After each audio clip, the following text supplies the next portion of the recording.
उषा का सगा बेटा सुनील और बहू कीर्ति उन्हें उनके सौतेले बेटे के साथ छोड़कर जा रहे होते हैं।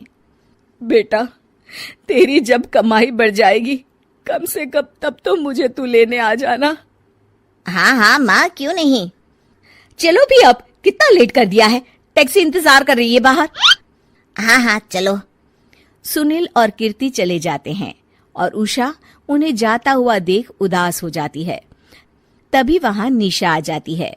अपनी सास को उदास देख निशा उनके पास जाती है। क्या हुआ मम्मी जी, आप तो बहुत सगा बेटा करती थी। आपके सगे बेटे ने तो आपको छोड़ दिया और चले गए अपनी अलग गृहस्थी बसाने। देख बहू, मेरे बेटे को कुछ भी कहने की जरूरत नहीं है।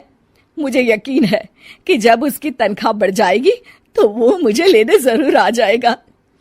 हाँ, ये भी देख ले, मम्मी जी ने आज भी कुछ नहीं खाया। जब भी खाने के बारे में पूछती हूँ तो कह देती हैं भूख नहीं है और अपने कमरे में ही बैठी रहती हैं। ये सुनकर ऋषभ अपनी माँ के पास खाना लेकर जाता है। माँ, सुनील बेटा आ गया तू? ओह, तू है। माँ, मैं खाना लाया हूँ, खा लीजिए प्लीज।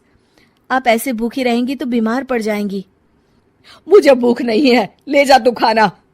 ठीक है, फिर जब तक आप नहीं खाएंगी मैं भी नहीं जाने वाला यहाँ से। अरे तू क्यों जिद करता है? कहा ना मुझे भूख नहीं है।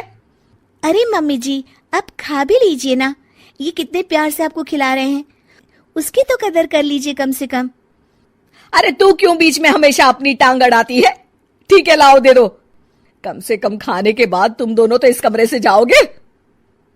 उषा खाना खा लेती है और ऋषभ और निशा ये देखकर खुश हो जाते हैं। चलो, कम से कम माँ ने खाना तो खा लिया। उषा एक दिन सुनील को फोन मिलाती है। हेलो बेटा सुनील, तू घर मिलने आ जाना बहू को लेकर। कितने दिन हो गए, बहुत मन कर रहा है मेरा। हाँ हाँ ठीक है माँ, ऑफिस में बहुत काम है, टाइम मिला तो आ जाऊंगा। सुनील फोन काट देता है। हेलो सुनील बेटा। सुनील की बात सुनकर उषा उदास हो जाती है। तभी वहां ऋषभ आ जाता है। माँ, ये देखो, मैं जलेबी लाया हूं तुम्हारे लिए, तुम्हें बहुत पसंद है ना? उषा जलेबी देखकर बहुत खुश हो जाती है। अरे वाह, जलेबी ला दे। उषा जलेबियां खा रही होती है और ऋषभ अपने कमरे में चला जाता है। देखा मम्मी जी, आपका ये कितना ख्याल रखते हैं, और प्यार सगे और सौतेले से नहीं आका जा सकता। आपको उदास देखकर ये आपके लिए तुरंत जलेबी ले आए, यही तो प्यार होता है। ये कहकर निशा वहां से चली जाती है और उषा सोचने लगती है, शायद तू ठीक कह रही है बहू। उषा देखती है कि ऋषभ उसका बहुत ख्याल रखता है और उसे उसकी गलती का एहसास होने लगता है। एक दिन सुनील और कीर्ति घर पर आते हैं।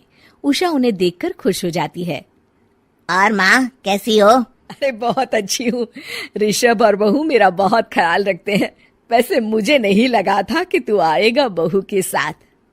क्यों, ऐसा क्यों लगा आपको माँ? बेटा, फोन पर तूने कहा था कि तुझे बहुत काम है। हाँ माँ, पर मुझे ये भी तो पता था ना कि मेरी माँ इंतजार कर रही होगी मेरा। ना बेटा ना, मैं तो इंतजार नहीं कर रही थी, मैंने तो उम्मीद ही छोड़ दी थी। सुनील को ये देखकर अजीब लग रहा होता है कि उसकी माँ ऋषभ से अब बहुत अच्छे से बात कर रही होती है और उसके आने की उनको कोई खास खुशी भी नहीं होती है। अपनी माँ का ध्यान न पाकर उसे थोड़ी सी जलन महसूस होती है। माँ, ये देखो मैं क्या लाया हूँ, साड़ी तुम्हारे लिए। हाँ बेटा, अच्छी है साड़ी तो। अच्छी है तो फिर आप आज इसे पहनो और फिर कहीं घूमने चले जाते हैं। बेटा, ऋषभ ने भी मुझे साड़ी दी थी, आज तो मैं वही पहनूंगी। तेरी दी हुई साड़ी फिर कभी पहन लूंगी। सुनील को अब बहुत ही ज्यादा जलन हो रही होती है। उसे समझ नहीं आता कि अपनी माँ का ध्यान फिर से कैसे वो अपनी तरफ खींचे। रात हो जाती है और उनके जाने का वक्त आ जाता है। माँ, चलो अपना सामान बांधो और हमारे साथ चलो। कीर्ति ये सुनकर चौंक जाती है। ये क्या कह रहे हैं आप? हम सासू माँ को लेने थोड़ी ना आए थे। अरे तुम चुप हो जाओ। माँ चलो जाओ, अपना सामान बांध लो। आप मेरे साथ आ रही हो, मैंने कह दिया तो कह दिया। अरे पर बेटा, तेरी तो तनख्वाह कम है, मैं तुझ पर बोझ नहीं बनना चाहती। अरे मुझ पर बोझ नहीं हो माँ, बस आप चलो ना, मैं लेकर ही जाऊंगा आपको। नहीं बेटा, अब मैं नहीं आना चाहती, मैं तो अब ऋषभ और बहू के साथ ही रहूंगी। ये सुनकर ऋषभ चौंक जाता है। ये क्या कह रही हो माँ? हाँ बेटा, मैं कहीं नहीं जाने वाली अब। माँ, अब सच में नहीं जा रही? नहीं बेटा, मैं तो तेरे पास ही रहूंगी अब, और जो प्यार मैं तुझे नहीं दे पाई वो सब दूंगी बेटा। ऋषभ और उसकी माँ गले मिलते हैं और निशा खुश हो जाती है।